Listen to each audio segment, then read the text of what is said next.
আসসালামু আলাইকুম, সবাইকে অসংখ্য ধন্যবাদ। আশা করি সবাই ভালো আছেন। এই যে পরীর মায়ের জন্য দানাদার এবং অল্প কিছু পরিমাণ খড় দিয়েছি। আজকে একটু খাবার বাড়ায় দিছি, কারণ হচ্ছে আজকে 7 দিন হলো হয়ে যাচ্ছে, 6 থেকে 7 দিন হচ্ছে পরীর বয়স। এই জন্য দুধের পরিমাণ আস্তে আস্তে এতদিন খাবার কম দিয়েছি, দানাদার খাদ্য কম দিয়েছি, এখন বেশি দিচ্ছি। এই যে পরীর জন্য আলাদা করে বিছনা পেতে দিয়েছি। এই যে পরীকে অনেক যত্নে রাখতে হবে, না হলে খুবই সমস্যা। কী কও পরী? হ্যাঁ পরী, কী কও? তোমার কি যত্ন আত্মি হচ্ছে নাকি? হ্যাঁ, অনেক দুষ্টু, বাইরে চলে যায়, বাইরে যায় দৌড়াদৌড়ি করে। এই যে পরী অনেক মোটামুটি ভালোই বড় সড়ো হয়ে গেছে।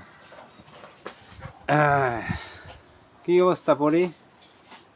হ্যাঁ পরী, পরী গো, কী খবর তোমার?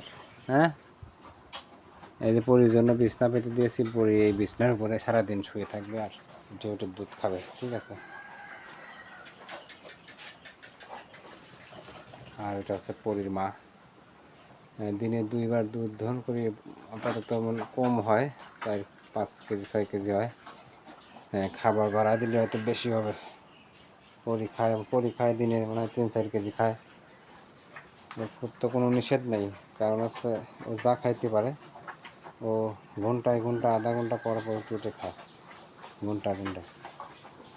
এইটাই হচ্ছে আমাদের কাঙ্ক্ষিত পরী। তাকে অনেক যত্ন করতেছি। ভবিষ্যতে পরীর মায়ের থেকে পরী অনেক দুগ্ধবর্তী গাভী হবে আশা করা যাচ্ছে। এই যে পরী আবার দুধ খাচ্ছে। পরী কীভাবে দুধ খাও দেখি? এই যে পরী, হ্যাঁ খাও। এই যে পরী দুধ খায় কীভাবে দেখুন। পরী আধা ঘন্টা 1 ঘন্টা পর পর দুধ খায়, ঠিক আছে?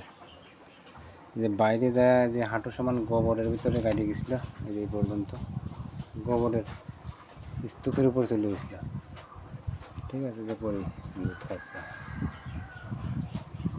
পরীর যে নাভি প্রায় শুকানোর কাছে, শুকায় নেই এখনো, শুকিয়ে যাবে ইনশাল্লাহ। ধন্যবাদ সবাইকে, আল্লাহ হাফেজ।